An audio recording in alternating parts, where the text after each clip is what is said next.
So as you can see, it's pretty early in the morning. We have a event to get to, and this is kind of my morning routine.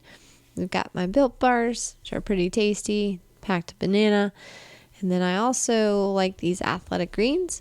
It's a good way for me to make sure I get my vitamins as well, and my vitamin D3, got to make sure I stay healthy, and I've just found it's really helped me feel better. And then off we go.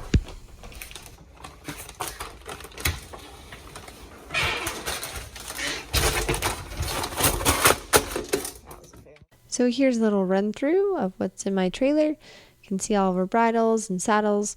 Everything was packed the day before, so all the saddles are custom saddlery, and some of the horses have their individual saddles, but then some have to share, and the ones that share are kind of similar in type and fit. And then you can see my Eco Gold pads, they're essentials. My Veridis boots, also essentials. And then all of our bridles, which they all have. You get to see Johnny gets to have a pat for the morning. And Munson was the last one to load on the trailer, as I had the other three boys. We had Riot, Lee, Sharpie, and Munson going. So loading up on my trailer, which is a 1993 Sooner 6-horse head-to-head. She's old, but she is a great trailer. I love this thing. Horses travel really well in it, and it's really easy to work out of. So it's been a really good trailer for me. Hey guys, look, glowing eyeballs. Good job, Munson.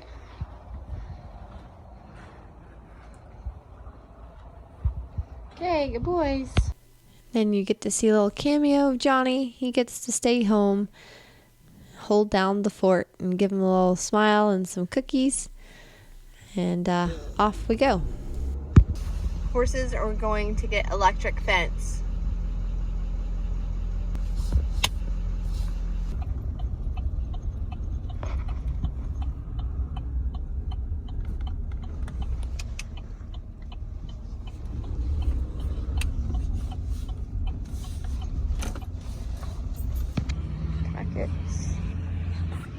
So once we arrived, I went and I got my packets, which was all my horse's information, and then it was off to get back on my first horse, which was Sharpie. And this is his first intermediate, so moving up a level, and I was very happy with how he did his test. He was very good, and we ended up placing 8th after dressage, so I was pretty thrilled with how he felt and how he did in his first test. He was a good boy. That's Ian. Good morning. Good morning, Rye. Next was Lee's turn, and you can see this is where kind of our parking area. I have my trailer, and then that black trailer was my dad's trailer, so we have a nice little setup. And then I'm on Lee now, heading to his dressage test to do his advanced. And this is technically his second advanced dressage test that we've done and being judged, but this would be the first with the cross country, so 3-phase for him. He put down a really good test. It was actually, I thought, a little bit better than the test that he had done the weekend before, and so I was really pleased with him and how he did. We had a couple of mistakes, but I was able to fix others. He put in a really good flying change there, and then our halt was much better at the end. Still a little crooked, but overall I was pretty pleased with him. Again, he was 8th after dressage. And there you can see Briggs and Haughty, and then Munson is ready. Megan's done a good job of getting the horses ready and keeping me on schedule. I made these too tight, difficult to get out. Doing behind the scenes. You have to warn me. Hi, Lily. I didn't wear my camera clothes. I'm not. I have you clothed up. I'm not pants down. I'm glad I'm not pants down. Pull out braids. Hey guys, so this video is brought to you by Built Bar. Built bars have been great for me because as an equestrian, it can be very difficult to get regular meals. So what's great is the taste is awesome. They're like a candy bar. Actually, they're 100% chocolate.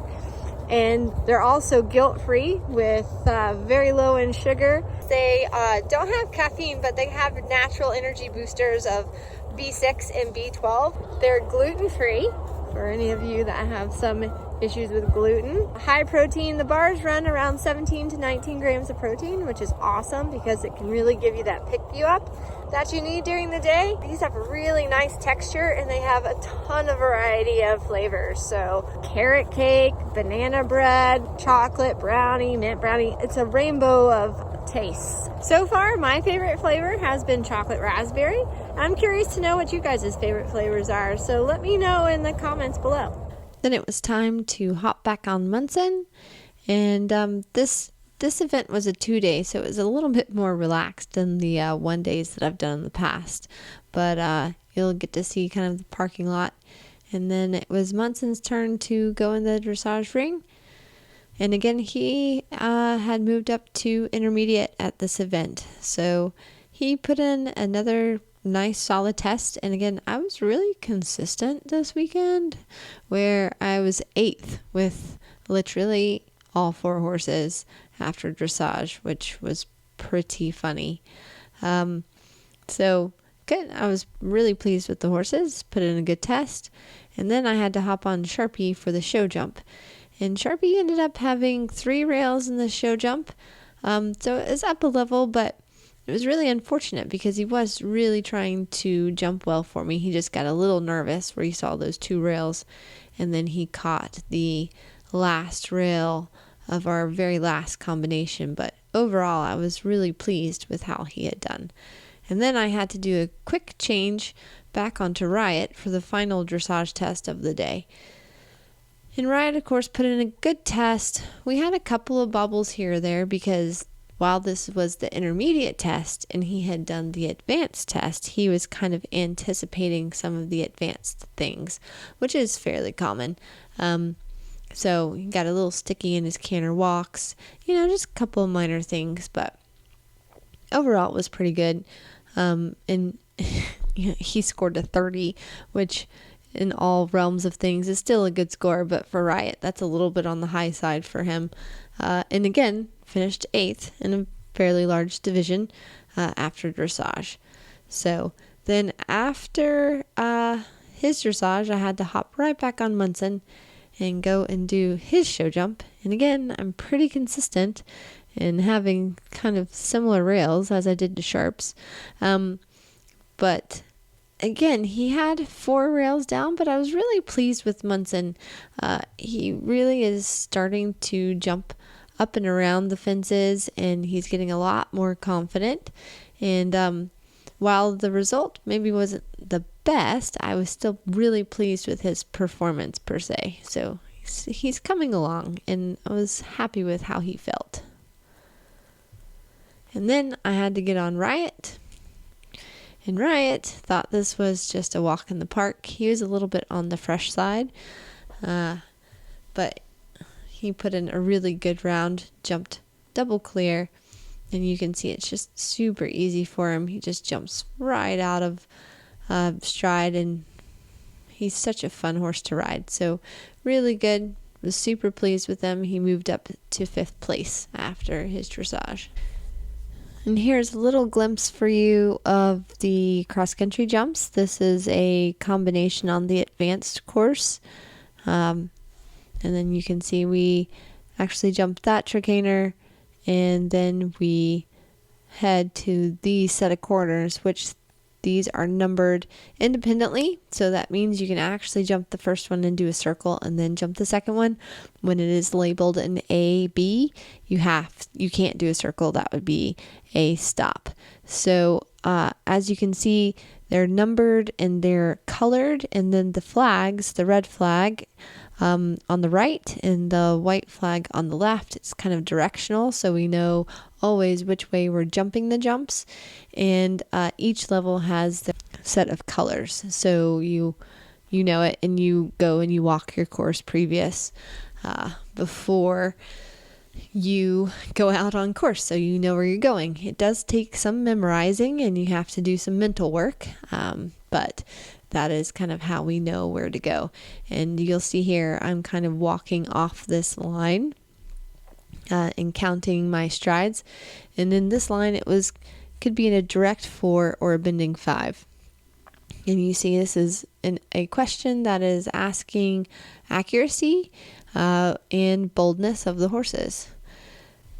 And the following day, Lee had his show jump.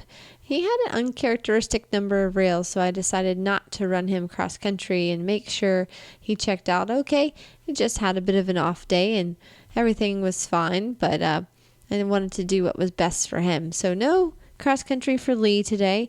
Instead, I was able to head out on cross country, and here you get to see Brig Surratt with the mare I bred, Hottie or Couture. She's a 14-2 hand Holsteiner thoroughbred, and she is just really cool and nipped around the intermediate pretty easily. And then Sharpie headed out, and you can see the dark line of storms that were coming. I was very proud of Sharpie. He was very brave, put in a good round. We just had some time, but it was a good first intermediate run for him. As you can see here, he's going through the sunken road with one of the mims or frangible pins on it. That log can actually fall down, but he's such a brave horse, and he was just super. I just had a thought. I've got a scuba camera in my car. This is how much we love you, Elisa.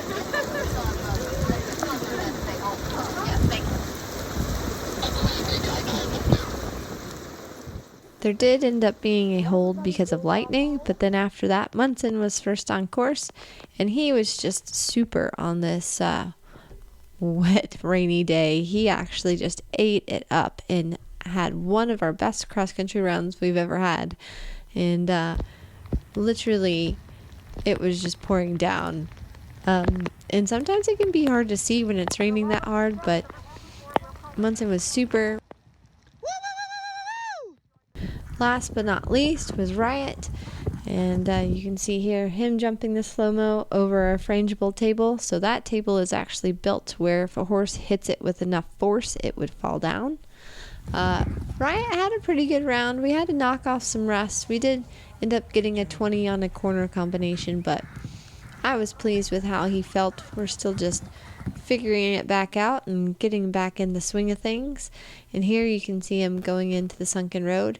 He's such a good jumping horse, and very different from my thoroughbreds, but still such a very fantastic horse. Kicks out behind.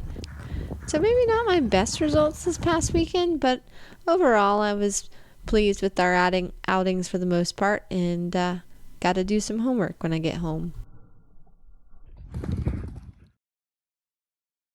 This is the day after we ran cross country. Hey, calm down. We're wild. Not tired.